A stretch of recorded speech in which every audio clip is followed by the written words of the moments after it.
मी साक्षी अनासने yes Marathi news मध्ये आपलं स्वागत। आता पाहूया एक स्पेशल रिपोर्ट।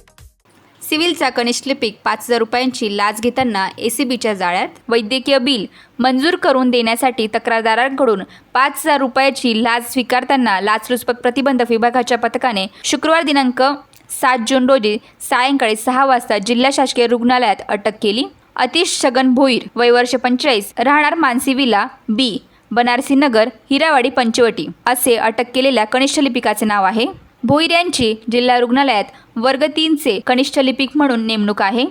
35 वर्षीय तक्रारदाराच्या पत्नीचे सिझेरियन झाले असून औषध उपचारांचा वैद्यकीय खर्च 92,379 रुपये झाला।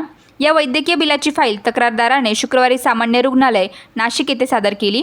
त्यावेळी भोईर याने वैद्यकीय बिलाची फाईल पुढे कारवाई करून लवकर आणून देण्यासाठी तक्रारदाराकडे एकूण बिलाच्या 6% प्रमाणे 5,500 रुपयांची लाचेची मागणी केली। तडजोडी अंती 5,000 रुपये देण्याचे ठरले। या प्रकरणी तक्रारदाराने लाचलुचपत प्रतिबंधक विभाग नाशिक कार्यालयाकडे तक्रार केली। त्यानुसार शहानिशा करून पथकाने सापळा रचला। तक्रारदाराकडून जिल्हा रुग्णालयातील दालनामध्ये सायंकाळी 6 वाजेदरम्यान 5,000 रुपयांची लाच घेताना पथकाने भोईर यास अटक केली। या प्रकरणी सरकारवाडा पोलीस ठाण्यात रात्री उशिरापर्यंत गुन्हा दाखल करण्याची प्रक्रिया सुरू होती। येस मराठीसाठी जिल्हा प्रतिनिधी नाशिक।